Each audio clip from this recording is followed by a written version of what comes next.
People, I must relate a story of how God is working in my life to bring about the change.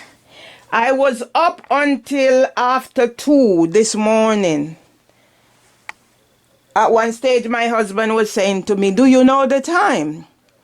Right. I've just done a recording in my house. And then I was going to get the paper, put on my coat, had the rubbish to go put in the blue bin, and I got to the door, and I done this, and the door was stuck. This is the second time this has happened to us. The first time my husband came in, I was at this side. He pushed the key in the door. I opened the door. I had to stay at the window, open the window, see a workman over there, ask him to come, give him the key, and for him to open the door. So the last person out of this door yesterday was my husband. He came back from collecting his medication. I didn't come to the door. So obviously the mechanism in the door needs fixing, because as I've just shown, and it couldn't open. So I wasn't in a panic. I went and told him that we're locked in again, and I came back. And I stood here again, looking to see somebody. I saw a person walking on the other side. I banged on the window. The person looked and just walked ahead. So I went back, and I'm saying to my husband, "Oh my God, I'll have to call the police." So then I come back again. He said, "Wait," he was trying. And I saw the postman. He said his name is Jordan. So I banged on the window. He looked. And I says to him, "Can you help me?" Cut the long story short, he did come, take the key, and let us, and open the door. What I'm saying, I was going through that decision by the police to my complaint, and some of the things that are in there is the conscious and unconscious biases based on racial profiling. Why Sergeant Patel keep referring to the fact that how fit I am, and littered in it is about disappearance. Everything was based on my disappearance. So why would I be thinking of disappearing if I invite you into my home? The next thing is the fact that they set up the decision to reflect the body cam of the 4 officers who came to my house on the 30th of the 11th, and nothing of that is happening.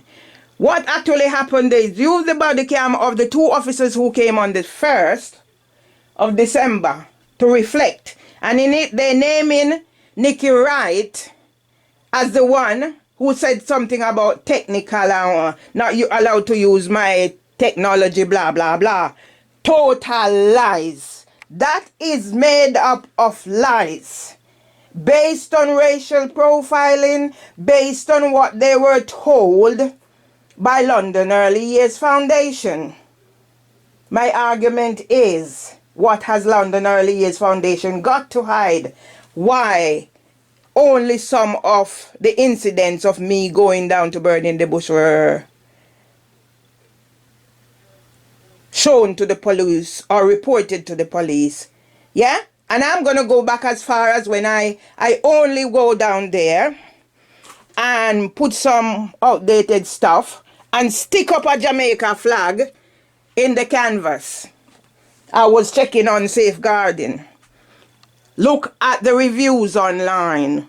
Look at the report in the Southwark News, and you'll see why I was testing safeguarding at Bird in the Bush after the way I was labeled. Yeah? I went back days later, and the flag was still stuck up in the canvas. Can you imagine what could have been stuck in that canvases?